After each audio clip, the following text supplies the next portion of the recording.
Olá pessoal, como vai? Bom, agora nós vamos fazer uma resolução de um exercício. Eu passei um breve desafio lá no blog. Se você não segue meu blog, dá um pulinho lá, veja se tem mais alguma coisa que lhe interessa. Geralmente eu estou postando coisas sobre TI, programação e a minha vida de professor. Bom, para hoje eu quero resolver junto com vocês uma questão do ENAD. Ela é um pouco complicada, muitos alunos têm dificuldade para poder estar compreendendo a lógica dela. Então, o Portugal Studio é uma ferramenta que nos permite programar utilizando o português estruturado, né?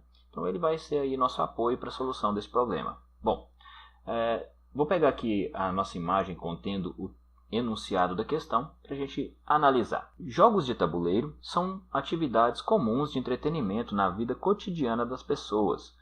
Uma de suas características é a necessidade do uso de um tabuleiro com localizações bem definidas para o posicionamento de peças, podendo indicar também as fases do jogo. No livro O Homem que Calculava, de Malbataan, há uma história na qual um rei deveria efetuar o pagamento pelos serviços de um de seus conselheiros, dando-lhe uma certa quantidade de grãos de trigo a ser calculada da seguinte forma: coloca-se 1 grão de trigo na primeira casa do tabuleiro, 2 na segunda casa, 4 na terceira casa, 8 na quarta casa, e assim dobrando-se sucessivamente até a última casa.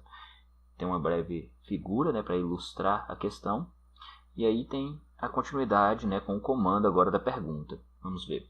Considerando o tabuleiro 4x4, ilustrado acima, contendo a indicação da ordem das casas, construa um único algoritmo que calcule, armazene uma estrutura e escreva em ordem a quantidade de grãos de trigo em cada casa do tabuleiro. E também tem um outro pedido, na B, que é calcule, armazene uma variável e escreva a quantidade total de grãos de trigo presentes no tabuleiro. Então você pode reparar que a questão ela tem aqui 2 pedidos, A primeira para a gente colocar quanto de trigo vai ter em cada casa e depois mostrar o total que ficou no tabuleiro, certo? Vamos só compreender alguns detalhes aqui para facilitar na nossa resolução. Primeira coisa, apesar de ser demonstrado em formato de matriz esse tabuleiro, a gente não precisa criar uma matriz para resolver ele. Um vetor simples é capaz de resolver, certo? Porque no algoritmo aqui ele não pede, na questão na verdade, ela não pede para poder demonstrar em formato de matriz, ela simplesmente pede para calcular em alguma estrutura, não falou qual, e escrever em ordem, a ordem a gente vai respeitar, a quantidade de grãos de trigo. Perfeito. Para poder a gente calcular a quantidade de grãos de trigo, nós vamos utilizar uma progressão geométrica. Se você se recorda lá, pega seu livro de matemática do ensino médio, você vai encontrar. Você vai ver lá que na matemática a gente tem algumas progressões, são sequências, que elas vão avançando. Elas podem ser crescentes ou decrescentes. No nosso caso é uma progressão crescente. Ela vai está avançando sempre dobrando os elementos. Então vai ser, primeiro vale 1, depois vai valer 2 e por aí vai. Aí o seguinte, a gente vai fazer então uma exponenciação seguindo a seguinte lógica. Na posição 1 ali, para poder conseguir o número 1 de trigo que ele quer na primeira casa, a gente vai elevar 2 elevado a 0. Na posição subsequente, a gente vai elevar 2 elevado a 1, no caso. Então, assim a gente vai fazer até chegar no resultado. Acho que fica mais fácil fazendo o algoritmo. Para poder armazenar, então, a gente tem que ter um vetor, certo? Que vai ter todas as posições. E tem que ter uma variável aqui, que vai escrever a quantidade total de grãos. Só isso que a gente tem. Bora lá, então. Aqui no Portugal Studio, eu vou pedir para poder começar um novo algoritmo. Não vou explicar muito bem como é que funciona o Portugal Studio. Simplesmente, ele é uma IDE para você começar a programar, então, escrever seus códigos em Portugal. Posteriormente a gente pode fazer um vídeo só dele, mas esse não é o caso de hoje. Basicamente eu vou passando aqui e mostrando a sintaxe da melhor maneira que der. Mas o nosso foco é resolver o problema. Tá bom, então vamos lá. Precisamos declarar um vetor que vai ter todas as casas do tabuleiro. E aqui no Portugal você declara o tipo. Então vai ser um vetor de inteiros, certo? Vou dar o nome dele de trigo ou de casas, Pode ser casa com 16 posições. Então, vai ter cada uma das casas aí do tabuleiro. E temos outro inteiro também que a gente vai colocar, que vai ser o total trigo, certo? Então, vamos lá. Para poder percorrer esse vetor, nós vamos utilizar uma estrutura de repetição para. Ele vai começar na posição 0 até a última posição desse vetor. Então a gente vai colocar assim, ó, para. Preciso definir uma variável, porque essa instrução para ela exige 3 parâmetros. Ela vai precisar de primeiro uma variável, que vai estar percorrendo essa lista, né, no caso esse vetor. Ela vai precisar de uma condição de parada e uma forma de incremento, para poder a gente não ter um loop infinito. Vai ser uma variável do tipo inteiro, ser o índice, né, do nosso para ali, onde vai estar percorrendo o nosso vetor. Eu vou dar o nome dela de i, e ela vai iniciar valendo 0, certo? Então, ele inicia na casa 0, e uma condição de parada vai ser quando o i for, no caso, maior do que 15. Então, enquanto o i for menor ou igual a 15, né, que é a última casa ali do meu vetor, ele pode continuar executando. A partir do momento que ele for maior do que 15, ele para. E aí, para incrementar, eu vou utilizar assim, ó, i mais mais. Ele simplesmente vai incrementando a cada passada do i. Na primeira posição, na primeira passada ele vale 0, depois ele vai valer 1, e assim até ele chegar num ponto que vai ser maior do que 15. Aqui nós temos como regra de sintaxe as chaves para poder delimitar ali o para. Então, essa chave aqui ela começa aqui e termina aqui. Aqui dentro vão vir os nossos comandos. Ok, temos uma estrutura que vai percorrer todo o nosso vetor casa. Então, agora a gente vai fazer o seguinte. Vamos começar a colocar dentro de cada casa do vetor ali, dentro de cada uma das posições, a quantidade de trigo, né, que ele deve receber. Então vai ser o nome do meu vetor, na posição, qual posição que eu vou preencher primeiro? Como ele vai estar passando, eu vou colocar na posição i, que ele vai iniciar na posição 0 e vai percorrendo até o final do nosso vetor. Perfeito. Essa casa na posição i, né, o nosso vetor, ele vai receber, então, a potência, que vai ser 2 elevado à potência ali de i. Então, vai ser 2 elevado a 0, depois 2 elevado a 1. Para calcular a potência aqui dentro do Portugal, a gente precisa de uma biblioteca. Eu deixei ela até aberta aqui na nossa ajuda. A ajuda do Portugal é muito boa. Então, está aqui como chamar uma biblioteca. Na parte de bibliotecas, está aqui, ó. Você precisa utilizar, então, um inclua, a biblioteca e o nome dela. Opcionalmente, você pode utilizar aqui também um apelido, que você delimita ele com traço, traço ali e um sinal de maior que. Ok, então a gente precisa colocar um inclua biblioteca ali antes do nosso programa. Tem um exemplo aqui. Então, aqui é o programa e a função início. Fica aqui entre os dois. Aqui um exemplo de uso com um apelido. Vamos fazer isso aqui. O nome da biblioteca que a gente vai utilizar se chama matemática. Então, inclua biblioteca matemática e eu quero apelidar ela de mate. Só colocar juntinho aqui, nesse caso, fica bonitinho. Tá bom. Agora eu vou fazer o seguinte, para poder levar o número à potência aqui, então, eu vou chamar mate.potência.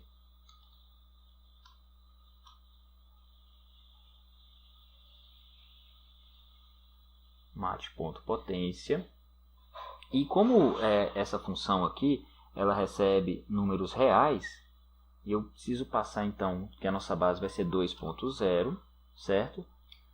E como a outra parte, né, dos parâmetros que ela exige, que é a que eu vou estar elevando essa base, eu vou ter que colocar aqui então i, porque aí ele vai me garantir que vai estar sendo alterado, né, referente a cada casa.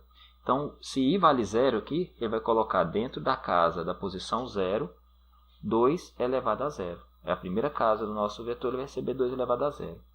Outra coisa que eu preciso fazer aqui também é ir acrescentando isso já no total. Então, o que acontece? Eu vou ter uma variável total trigo, que vai receber ela mesma. Então, no caso, seria interessante eu iniciar ela aqui valendo 0, porque ela vai estar recebendo ela mesma, senão ele vai me dar um erro. Então, ela vai receber total trigo mais trigo na posição... Trigo não, perdão. Casa, né? O nome do meu vetor é casa, na posição i. Ou seja, aqui em cima, nessa linha, eu estou atribuindo um valor para casa na posição 0. Que ele vai receber 2 elevado a 0. Então, casa na posição 0 tem 1. E o total de trigo, como já tem um trigo ali dentro do tabuleiro, ele vai receber 1. Na próxima passada vai ter mais 2. Então, ele vai receber o 1 que ele já tem mais 2. Ele vai fazer isso até chegar ao final do nosso algoritmo. Então isso daqui já está pronto. A gente já tem uma forma então de preencher o trigo de cada casa do tabuleiro. Agora tem uma outra parte lá da questão que ela pede o seguinte, que a gente mostre, né, isso em ordem, calcule, armazene uma estrutura. Beleza, a gente calculou e está colocando dentro de uma estrutura. Escreva em ordem a quantidade de grãos de trigo em cada casa do tabuleiro. Beleza, vamos fazer essa parte agora. Para poder fazer isso, a gente primeiro, este vetor aqui então, ele vai percorrer preenchendo. Vou até colocar um comentário aqui. Ó. Então aqui, ó, preenche o vetor. E aqui no de baixo, então, a gente vai colocar mostra os valores. Eu vou fazer com outro para. Então vai ser para, mesma coisa. Inteiro e recebe 0, certo? E a gente vai colocar a condição de quando i for menor ou igual a 15, porque ele vai ter que percorrer até o final, e i também vai incrementar. E aí, isso daqui a gente já viu como faz.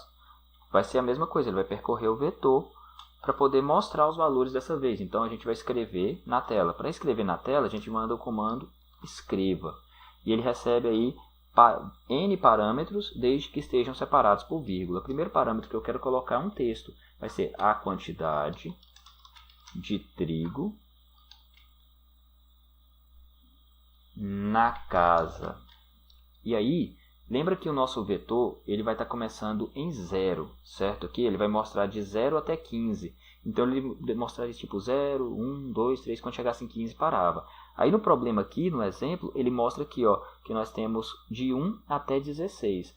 Então para poder evitar que ele mostre errado, eu vou colocar aqui ó, na posição i mais 1, certo? Porque ele vai mostrar na hora lá. Então, quando for 0, ele mostra 1. Quando for 2, quando for 1, ele vai mostrar 2 e por aí vai. Até o final. Vamos colocar outra vírgula para separar. E eu vou colocar aqui um símbolo de igual para ele mostrar a quantidade de trigos que vai ter ali. Eu quero separar isso com um símbolo de igual. E aí eu mostro casa, né, na quantidade, o que vai ter naquela casa, na posição i. Então, por exemplo, na casa 0, ele vai ter qual valor? E, por fim, tem uma propriedade aqui do Portugal que ele não quebra a linha automaticamente. Eu vou colocar esse /n só para poder ele quebrar a linha e mostrar na linha seguinte o resultado. Então, aqui já conseguimos enxergar toda essa parte. Como agora a gente já tem algo para mostrar na tela, vamos executar. Só um breve aviso. Vocês devem ter reparado aqui ó, que tem uma linha amarela embaixo aqui da minha biblioteca aqui de potência. É o seguinte, o valor da minha variável i ele é inteiro. E aqui a potência ela exige 2 valores reais para poder estar executando. Isso não é um erro, porque ele vai converter isso em tempo de execução. Então ele vai pegar aquele valor inteiro, vai transformar ele em real e vai tentar fazer o cálculo. Então é só um aviso que eu não estou utilizando ali no caso o tipo correto. Como no nosso caso esse i representa uma posição no vetor e eu não posso ter uma posição, por exemplo, 1,5, eu vou deixar assim mesmo, não vai dar problema, tá bom? Então vamos executar. No Portugal você executa aqui nessa opção e o resultado aparece nesse console aqui embaixo. Então vamos acompanhar o que aconteceu. Vou até expandir um pouco aqui para poder a gente enxergar aqui. Então, grãos de trigo na casa 1, tem 1 grão de trigo, na casa 2, 2, na casa 3, 4, 4, 8 e por aí vai até chegar em 32.768, está aqui, prontinho. Falta agora a gente colocar a outra parte. Então essa primeira parte da questão a gente resolveu, que é mostrar para eles aqui em ordem, né, a quantidade de grãos de trigo em cada casa do tabuleiro. Feito. Vamos mostrar agora a quantidade total de grãos de trigo do tabuleiro. Essa é mais fácil. Então, fora aqui do para, né, não vamos colocar ali dentro, porque ele não precisa repetir. Ele só tem que mostrar o total, né, quanto ficou quando encerrou toda a execução na variável total de trigo. Então, vamos colocar aqui, escreva. Para questões de enfeite, para ficar bonitinho, vou colocar aqui um separador cheio de iguais, tal, nem precisa. Acho que tá bom. E embaixo dele eu vou colocar aqui, escreva novamente. E vou colocar o total de trigo, né, no tabuleiro é colocar um símbolo de igual, né, para separar, ficar padronizado que nem o antigo ali, e colocar uma variável, total trigo. Perfeito. Vou fechar aqui agora o meu parêntese e é só executar. Vamos ver. O total de trigo do tabuleiro é de 65.535. Bateu, é justamente isso mesmo. Então a gente fez aqui um algoritmo em Portugal que resolve o problema dessa questão do ENAD. A gente consegue então colocar tanto os dados do vetor, mostrando quanto ficou em cada uma das casas, quanto mostrar o total de trigo que gerou. Não é uma questão tão complicada assim, visto outras aí que já foram trazidas no ENAD, mas só que acaba que envolve muita lógica para você estar definindo e preenchendo esse vetor. É bom você ter um bom treino, né? Então sugiro que pegue esse programa, por exemplo, Portugal Studio, ou se você prefere uma outra linguagem de programação, mas treine bastante. É sempre bom a gente estar exercitando a nossa lógica de programação, tá bom? Espero que você tenha gostado. Um forte abraço e até mais.